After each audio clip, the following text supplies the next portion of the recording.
What is wrong with being an atheist? Well, the problem with being an atheist is dying. If you die as an atheist, you die believing that there's nothing after your death. But what if you die and you find out there is something after your death?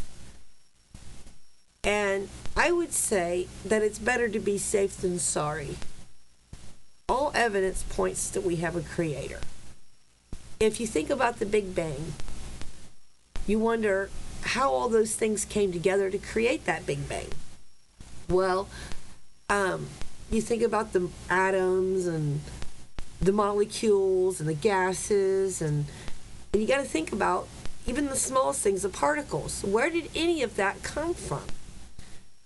That there has to be something that always has existed, something that isn't a part of time, that is forever.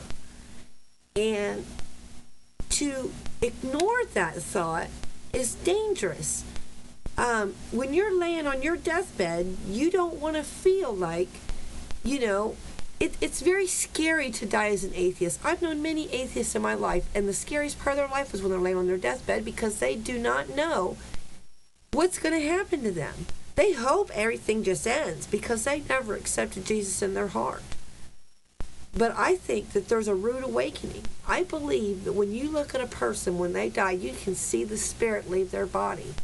The absence of their soul in their body. Where does it go? Why does everybody hear about ghosts? There's a lot to contemplate. The possibility of human DNA being created on its own through evolution is like 1 in a billion or 1 in a cajillion chances to happen all by itself.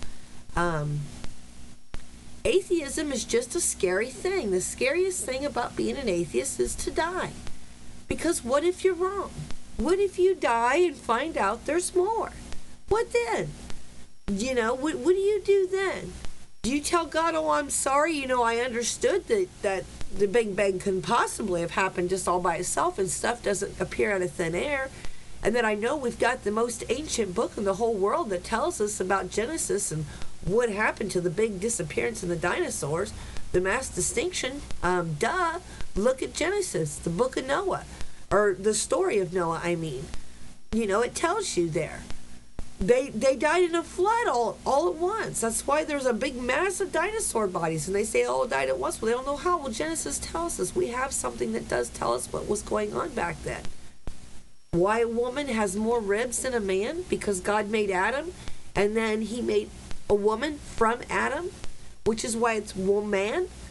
It's a very dangerous thing to think about being an atheist. To me, the idea of being an atheist is terrifying. Because I wouldn't want to die and find out there was something else when I spent my whole life being stubborn, believing that there was nothing else, wanting to believe that when I died, there was just nothing.